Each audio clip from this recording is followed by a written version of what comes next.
Vem cá.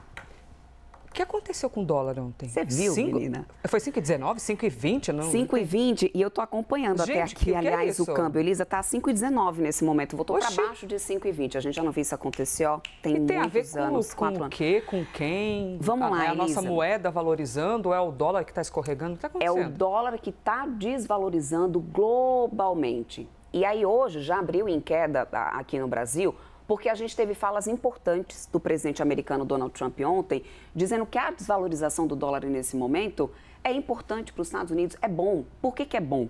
Porque cai o déficit comercial, ajuda na reindustrialização, ainda tem a questão da dívida dos Estados Unidos que acaba diminuindo se a gente tem uma queda do dólar. Então, de um lado, não é ruim para a moeda norte-americana.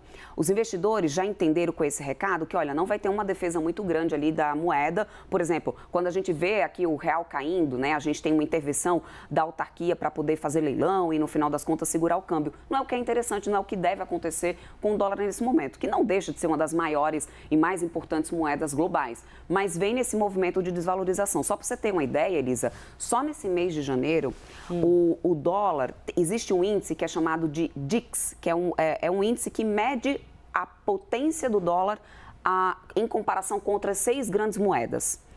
E esse índice já está caindo mais de 2%. Isso só nesse mês de janeiro. Isso diante dessa tendência de desvalorização. Existe também um movimento, Elisa, que os investidores têm feito de vender mais Estados Unidos e comprar mais emergentes. O que significa isso? Como assim? Aqueles investidores que tinham comprado muitos investimentos lá nos Estados Unidos, ações, enfim, títulos, empresas, começaram a entender que existe um momento de muita incerteza na economia americana. Então, para, nesse momento, se manter lá, o risco é muito alto e a rentabilidade não tão interessante. Então, eu vou buscar países emergentes que têm também um risco alto, mas têm uma rentabilidade melhor, principalmente se a gente olhar o diferencial de juros. Então, isso tem atraído muito dinheiro de gringo, como a gente costuma dizer, aqui para o Brasil. E é por isso que a gente tem visto, por exemplo, o Ibovespa, todo dia é recorde, recorde, recorde. A gente teve ontem o Ibovespa batendo 182 mil pontos, Elisa. Isso é muito? É muita coisa, só para você ter uma ideia. Durante o ano, só nesse mês de janeiro, a gente já tem um volume de dinheiro gringo vindo e movimentando aqui na Bolsa Brasileira, mais de 18 bilhões.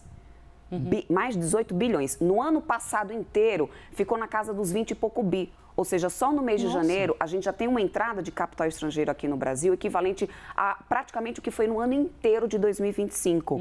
Isso elevou o nível, o volume de negócios do Ibovespa. Isso ajuda a ter mais liquidez, obviamente, e, claro, também ajuda a aliviar o preço do dólar. Por que isso é importante nesse momento? Não é só porque, vou comprar uma viagem agora para Disney, não é isso. Supermercado, quando a gente vai, exatamente isso. É um alívio no preço, nos preços aqui no Brasil. Atrelados isso ajuda automaticamente a inflação, tudo que é atrelado ao dólar, né? Ou seja, tudo que tiver, todo o alimento, ou seja, tudo coisas que a gente consome, eletrônicos, tudo isso acaba tendo um alívio de preço quando a gente fala de um câmbio melhor. E a gente teve fala, viu, Elisa, de nomes importantes, lideranças importantes no mercado, que é o Stuberger, ele que tem a gestão de um fundo muito grande no mercado financeiro, dizendo que, na visão dele, o patamar interessante, realmente, o preço justo do dólar é R$ 4,40.